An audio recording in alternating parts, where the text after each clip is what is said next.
At first I thought I was dreaming. Everybody that ran by me died. Oh, I heard my husband, screaming, yelling. They were screaming and running, throwing their arms up in the air.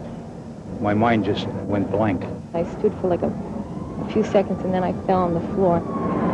You could see that smoke rolling. I mean, like I said, it was like a tidal wave. You can't see, you can't feel, it's heat, it's crackling. It was just clouds of gray, black, thick.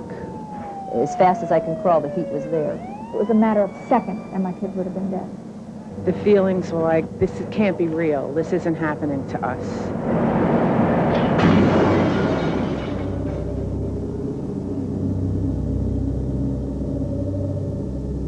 The voices you just heard are voices of people who never dreamed they would ever be in a fire.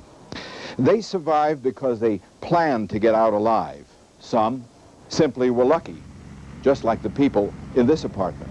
The flames which swept through the building that was here left these 50 homeless. It also left 4 dead, including a 14-month-old girl. Some people survived because they knew what to do when the fire struck. One family used the door to save their lives.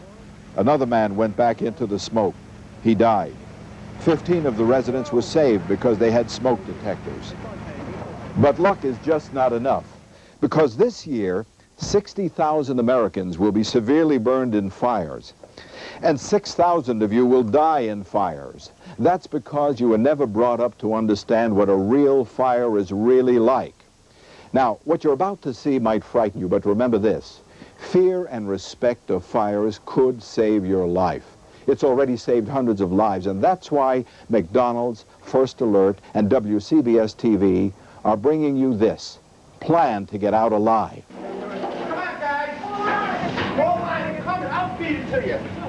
So what can you expect if you're in a fire? There are 4 basic facts you must learn if you are to survive a fire. First, a fire is black. You won't be able to see in a fire. Second, the smoke and the gas will kill you, not the flames. Third, the heat is so intense it defies description. The heat alone will kill you. And fourth, time. You have no time in a fire. You must get out. Let's take fact number 1. If you've never been in a fire before, this will come as a complete shock to you.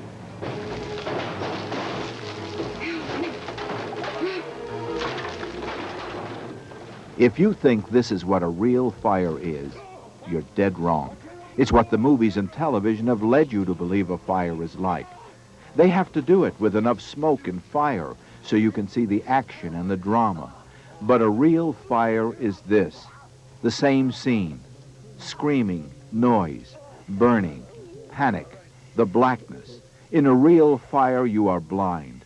To your horror, you will learn that in a real fire, you cannot see. Fire is black. It is not light. Black wasn't even a color black. I couldn't see my hands in front of me. You see nothing. You just feel heat and cracking. It's extremely dark. It's hot. It's scary. Sooner or later, according to statistics, each one of us will experience the terror of a serious fire. What's it feel like? First, forget about what you think a fire is like. Let us take you into a fire. It's frightening. To help you survive if it happens to you, we went to the New York City Fire Department Training Center, where firemen are taught to survive. This is part of what a fire is really like. Can you see me? To the left. I'm totally disoriented now, and I've only come in, what? Okay, now I want to stand here for a minute to see, whoops, I'm hitting something. Okay, I can see what you mean. I have to feel around. But let me just turn toward the camera, where my cameraman, Nick Fisher, is. He's somewhere in front of me. Nick, I don't know whether you can see me. I can see a light over a camera, and you're about, what, a foot away from me. You're less than a foot. You're right on top of me, and I can't, there, okay, I see the front of the camera now. Now I'm going to turn back toward the fire. I feel the heat is coming. Now, I just walked into the wall here. Good God. But I'm totally, it feels good to see the fire. It's crazy as it seems because it gives me a point of reference. That other room frightened the hell out of me because I had no way of telling. It was like being an astronaut in space. Yeah, I didn't know if I was upside down. I'd never find a door in this. Okay, I can feel the wall. I just can't imagine how terrible it would be to be inside a room like that without anyone with me, with total disorientation, not being able to see or feel anything. It's total panic. You know, before this, I always thought that fire meant light.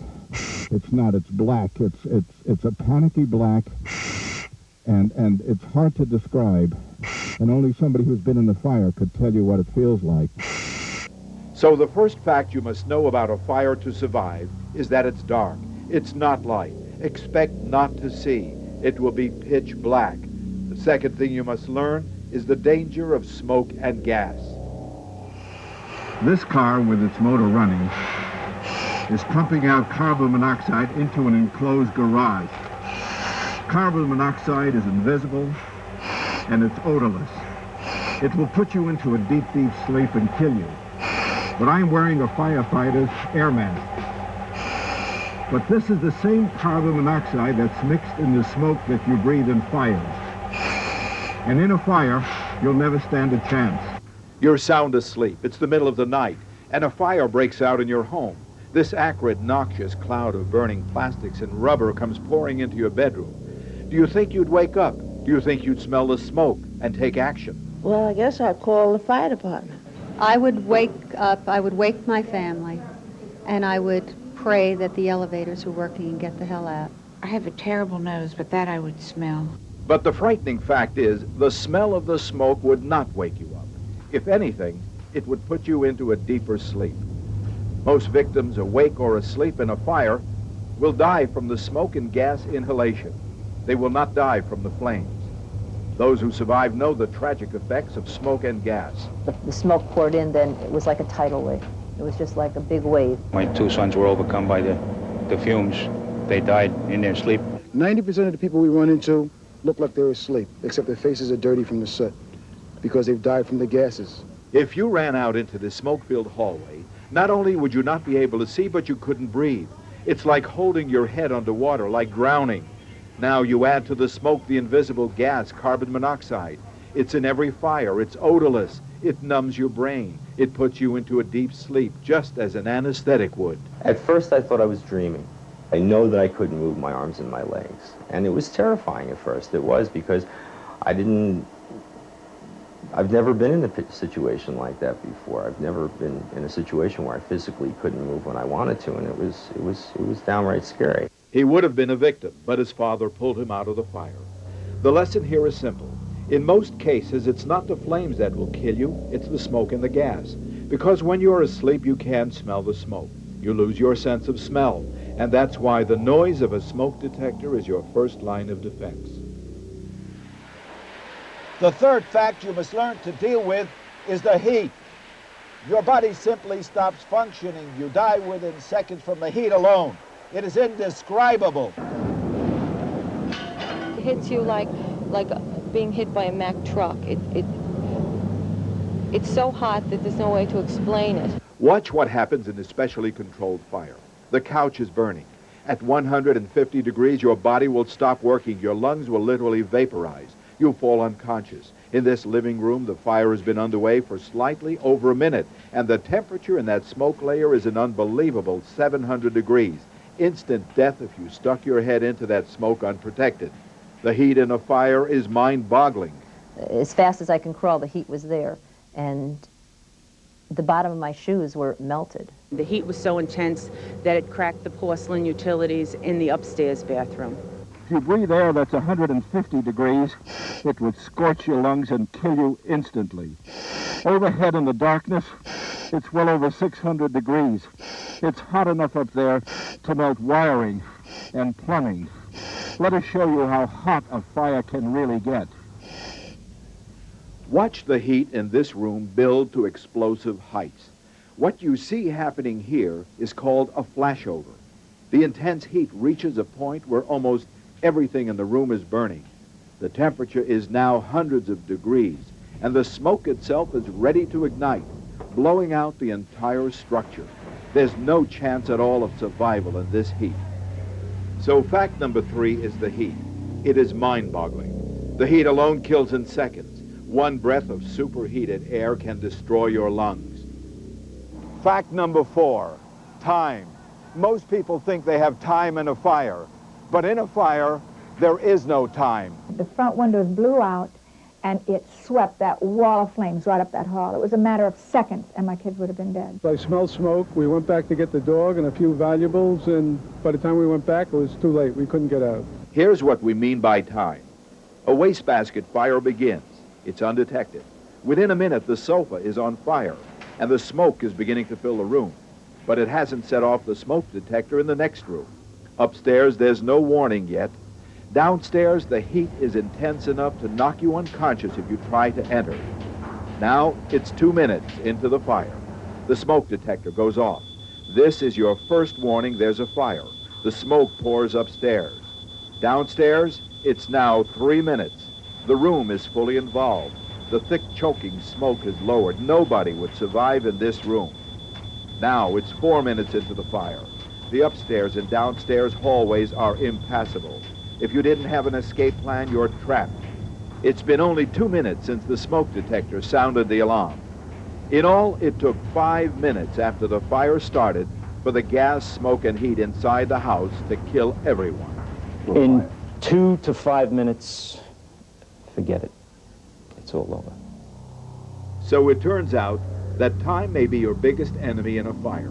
You may have less than a minute or two to get your family out safely. So there you have it. Basic facts which most Americans don't know. 1, a fire is black, it is not light. You will not be able to see in a fire, expect that.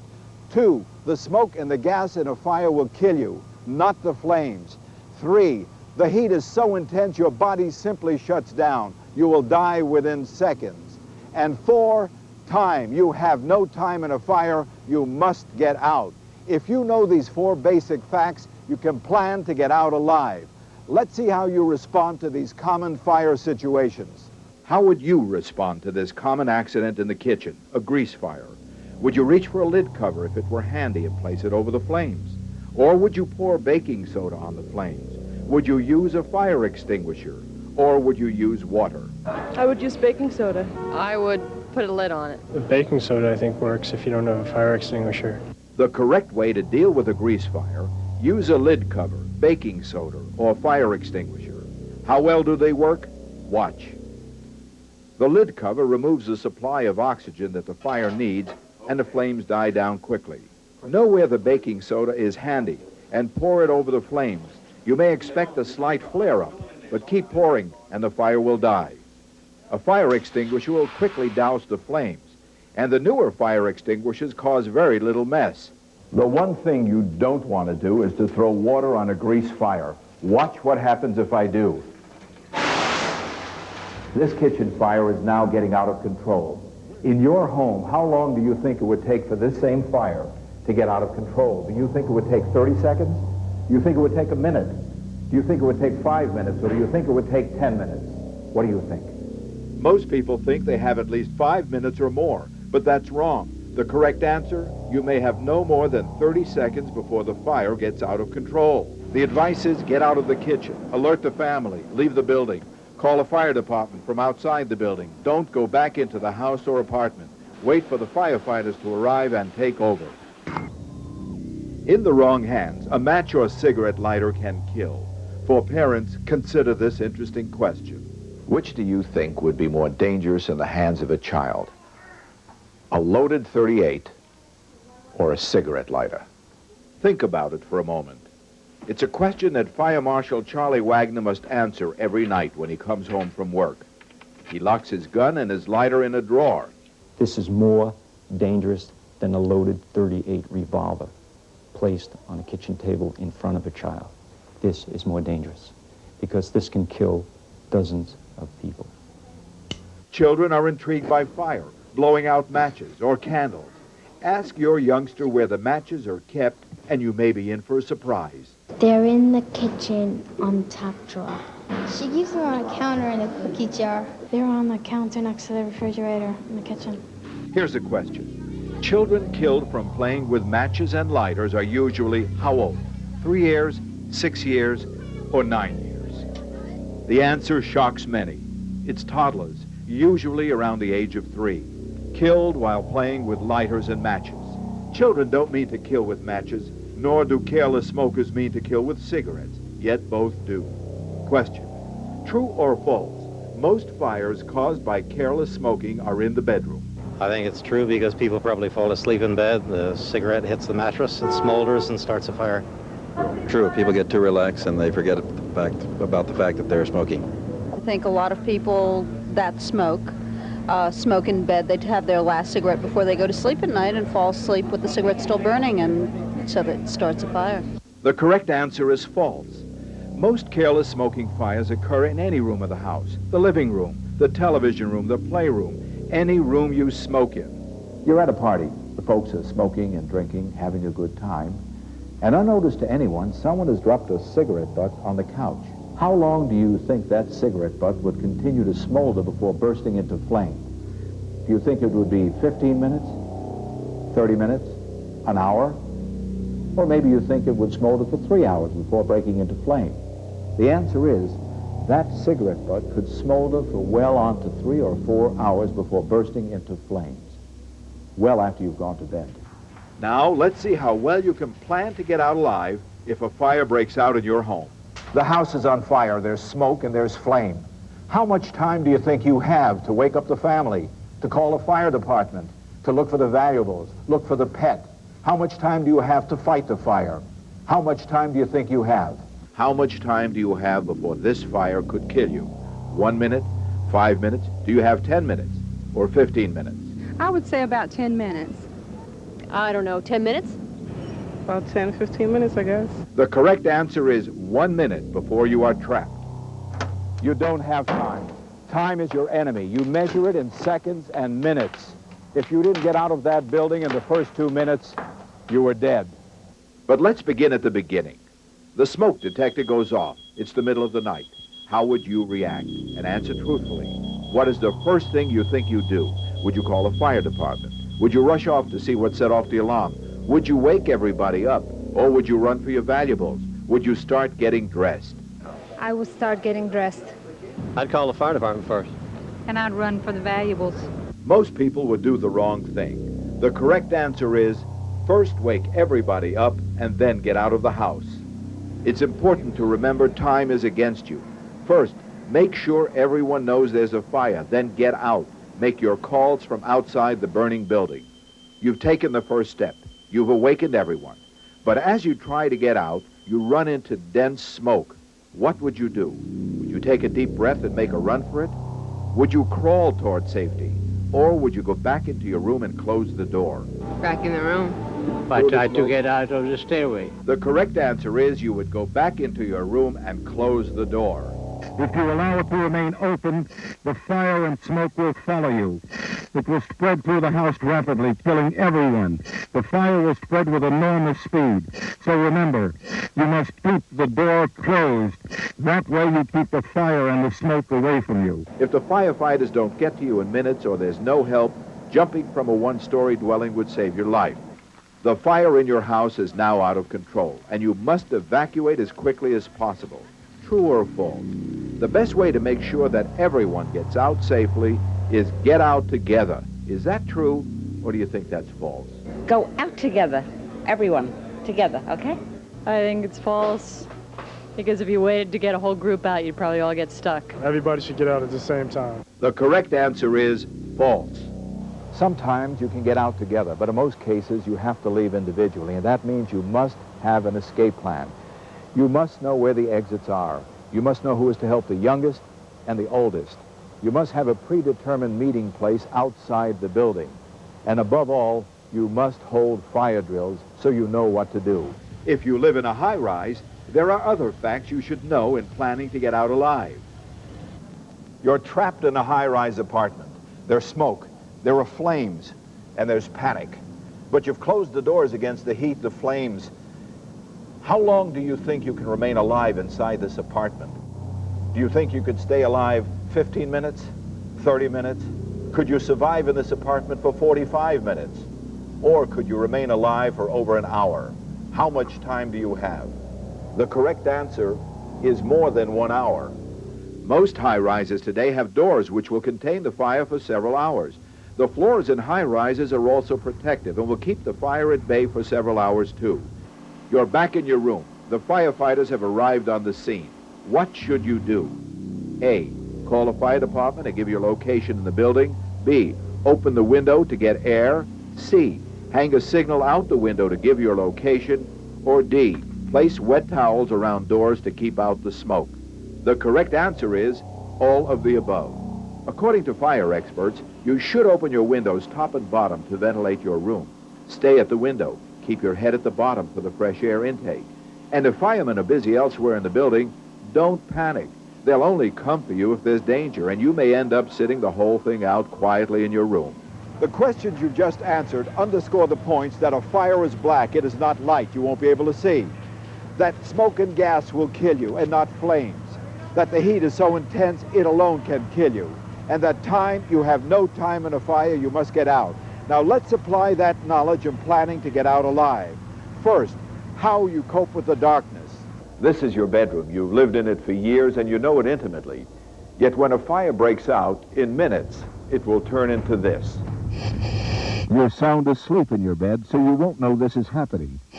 There's a fire in a room down the hall. The smoke is coming into your bedroom, filling every nook and cranny. It's blinding, choking smoke. It's slowly lowering to the bed. You won't smell the smoke because in your sleep, you can't smell smoke. Suddenly, you're awake. You've heard screams, fire sirens. You spring out of bed. But where's the door, the window, the closet, the lamp? This is what a fire is like. You will find yourself in total blackness. Fire is black. It is not light. You can't see.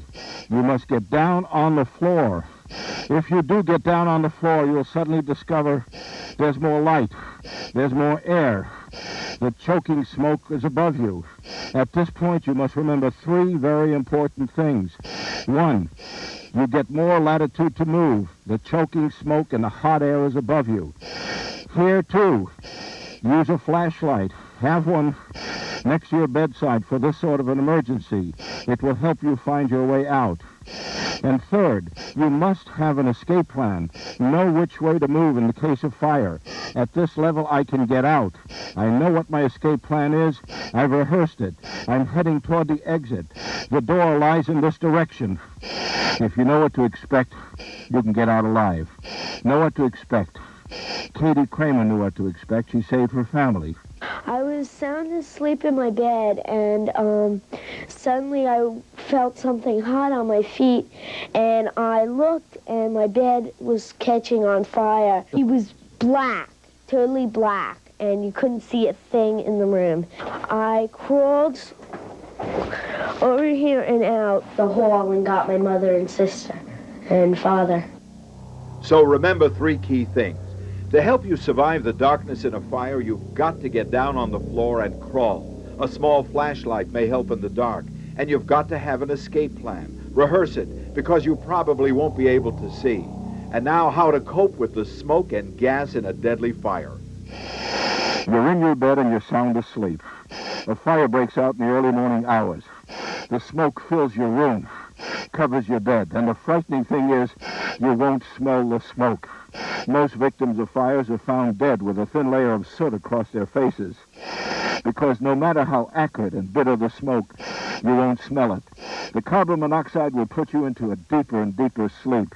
It acts as an anesthetic, and the only defense you have against this smoke is a smoke detector.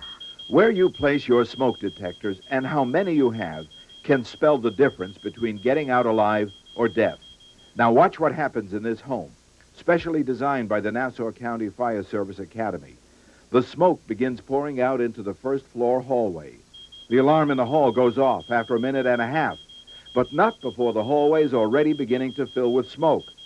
Upstairs, the smoke detector outside the bedroom doesn't go off for another 2.5 minutes. That's a full 4 minutes after our controlled fire is started. And that is why the fire experts advise you should have a smoke detector on every level in your home. Here, upstairs in the outside hall. And if you sleep with your bedroom doors closed, you should have a smoke detector in each of your bedrooms. The bigger the house and the more the rooms, the more the smoke detectors. This one here in the hallway downstairs went off first, gave us added time to get out. But there's one problem. 50% of the smoke detectors in this country don't work. That's because people don't change their batteries, or they take the battery out and forget to replace it. Please, on your birthday or on a holiday, check your batteries and change them. A smoke detector can spell the difference between life and death. So remember, your life and the life of the smoke detector depends on its battery. The battery in my smoke detector was rusted to the mechanism. It's very embarrassing. You know, and I feel terrible. I never considered it. I never thought that this would ever happen to us. There's really no excuse for not checking the life of your battery in your smoke detector. There's even a new smoke detector, which you can test with a flashlight that will immediately tell you if the battery is still working. To survive the deadly smoke and gases in a fire, you must have a smoke detector. The more the better, at least one on every level of your home. And you've got to check and change your batteries regularly, or all the smoke detectors in the world won't afford you any protection. When it comes to dealing with deadly heat, you can take a lesson from firefighters. They live with it at each fire. All right, move it. Let's go. Keep moving. Keep moving. Keep moving. Get down. Unlike the movies, firefighters do not race through burning buildings. They spend their time on their bellies, on their hands, on their knees. They crawl, even with all their protective gear. The heat at head level can spell death, so they must stay low. They're trained to make it second nature to crawl, or any fire they go to could be their last, because down on the floor, not only will you see better, but the temperatures that would kill you if you were standing are survivable down on the floor. How dramatic are the temperature differences? I went into the specially designed training room where temperatures on the floor were 90 degrees. At head height, a blistering 600 degrees. The ceiling even hotter. Instant death if you stand up. Because remember, we said before, temperatures of 150 degrees or higher knock you out and kill you. And even a small fire can heat a room to that within a minute or two. When you're trapped in a burning building, remember the rule. The rule is to crawl. Don't stand up. The heat overhead is several hundred degrees. It will kill you. It's not the fact that you can't see. And should you stand up, the smoke will knock you unconscious almost within seconds. So crawl. Right now, there's a little smoke here at the bottom. Eyes are tearing. We're getting a little sore throat out of this, but the heat overhead, if I were to stand up right now, would knock me back and probably kill me. The bottom line is that you have to stay low. You must crawl to safety. Heat kills. You can buy life-saving time by crawling. And there are some other things that will also buy you time in a fire. The smoke alarm is sounding. There's a fire somewhere in the basement. The thick, blinding, choking smoke is rolling through these hallways and into rooms. You've got to get out alive. And in order to do that, you need to buy time. And there are two facts you must know in order to buy time. The biggest mistake that you can possibly make when a fire breaks out is to think that you have time. But time in a fire really works against you. You have no time. And most people who die in fires die in the very first 5 minutes. They are trapped because they wasted time. There are two things that can help you buy time in a fire, and knowing them could save your life. If you have a fire extinguisher, how much time should you spend in fighting a fire? Rule 1 is simple. You have 30 seconds to put out the fire if you're right there when it starts with a fire extinguisher in hand. That's all the time you have. So, if you're watching television and smoke and flames suddenly break out, you have 30 seconds to grab a fire extinguisher and put the fire out. If you can't control it in 30 seconds, get out. This fire could get out of control in seconds and you're trapped. But never waste time looking for a fire that's already underway in some other part of the house. Use what little time is left to you. Get you and your family out alive as quickly as possible and call for help. And last, have an escape plan. Now that sounds easy, but believe me, it isn't. Right after the broadcast, try this. Find a room, your favorite room that you know intimately. Now, with the help of a partner or by yourself, close your eyes turn around several times. Now, with your eyes closed, get down on the floor. You have an escape plan. Try to find your way out with your eyes closed. See how long it takes you. Now, remember, this is an imaginary fire. In a real fire, this is what you'll have to contend with. There'll be obstacles in your way. You have to know where to go. The smoke is black, it's blinding, and it's choking. But I know where the escape plan takes me, along the wall. I've rehearsed this many times. You must do the same thing. The kitchen should be just here, yes. Here it is. Linoleum floor, carpeting. This is the kitchen. The exit is just 10 feet ahead, along the side wall here. I can't see it yet. It's still too black and the heat has got me down on the floor, so crawl. There's the exit. Now I can get out. You must have that escape plan and you must rehearse it.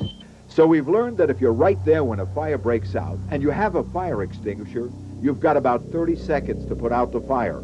If you can't, get out. And don't forget, you've got to have an escape plan because time is against you. Along with a fire extinguisher, another important tool that most people don't know about is the door. It will help keep the flames, the heat, and the smoke out. Listen to this message. A fire breaks out on the first floor of the two-family house. Door. The woman quickly leaves to call the fire department. Door. And 2 people die upstairs, overcome by smoke. Door. A man smoking in bed starts a fire. The door. Leaves the bedroom, rushes to a phone. The door. And before the fire department gets there, the door. The rest of his house burns down. The door. Is there one single act that could have been done? Close the door. To help prevent this needless loss of life and property? Close the door. What should these people have done? Close the door. Do you know that a door is one of the best pieces of firefighting and life-saving equipment? Close the door. And if you leave a room that is on fire, close the door. If you simply close the door, it will help stop the fire and smoke from spreading too quickly. Close the door. We hope you never experience a fire, but statistics tell us that most of us will. It is frightening, but you've learned some of the basic facts about surviving in fires. And if you plan to get out alive, you can. Others have, and you will too.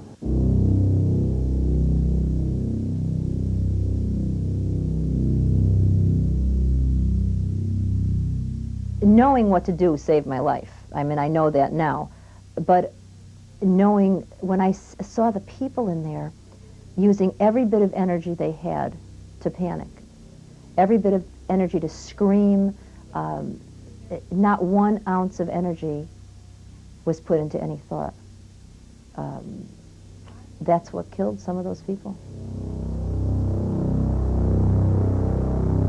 My sister opened the door and I could see a lot of smoke coming in, and that's how I knew that's how I was sure that there was a fire in Katie's room. And she grabbed my hand.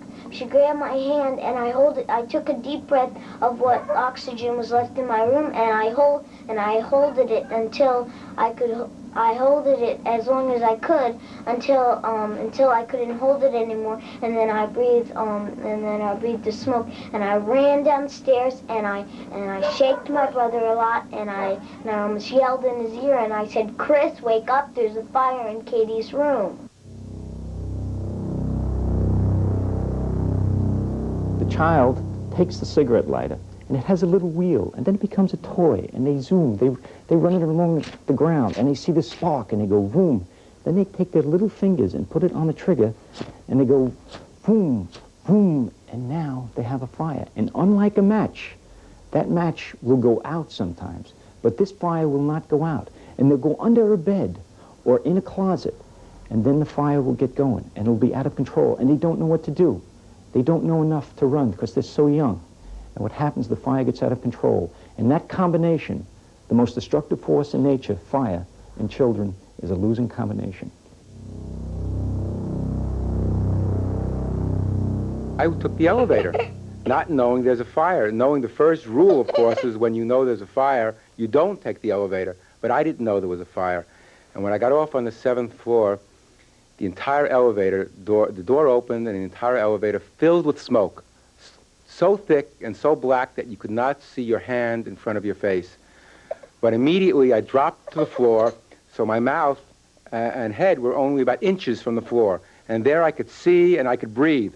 And at that time I was banging on the alarm of the elevator, which I think the power was going off, but it did close, and it crept down to the 6th floor and opened partly where someone pulled me out. But the smoke was so thick you could not breathe. It is the most frightening experience you can imagine. First there's nothing, all of a sudden, intense heat. I didn't feel pain right away, though I guess you're in shock. I felt pain afterward. You feel intense heat. Well, there's no way to describe it. I mean, put your finger on a match and you get a little idea, but your whole body is engulfed in this heat.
Plan to Get Out Alive is sponsored as a public service by McDonald's and First Alert, the leader in home fire safety products.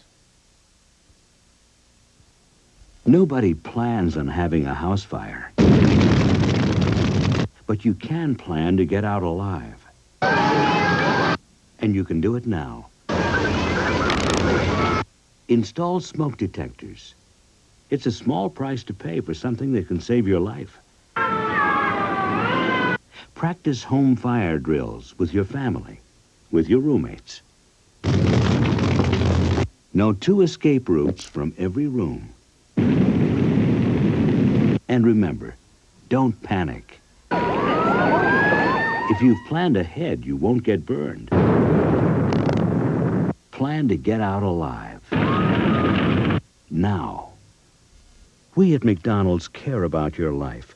So write for a free brochure at McDonald's Fire Safety, P.O. Box 11189, Chicago, Illinois 60611. Nearly 1/3 of the smoke detectors of American homes are not working because of dead or missing batteries. In a fire, they'd be worthless. That's why First Alert created the new light test smoke detector. No smoke detector you can buy is easier to test. You don't even have to stand up.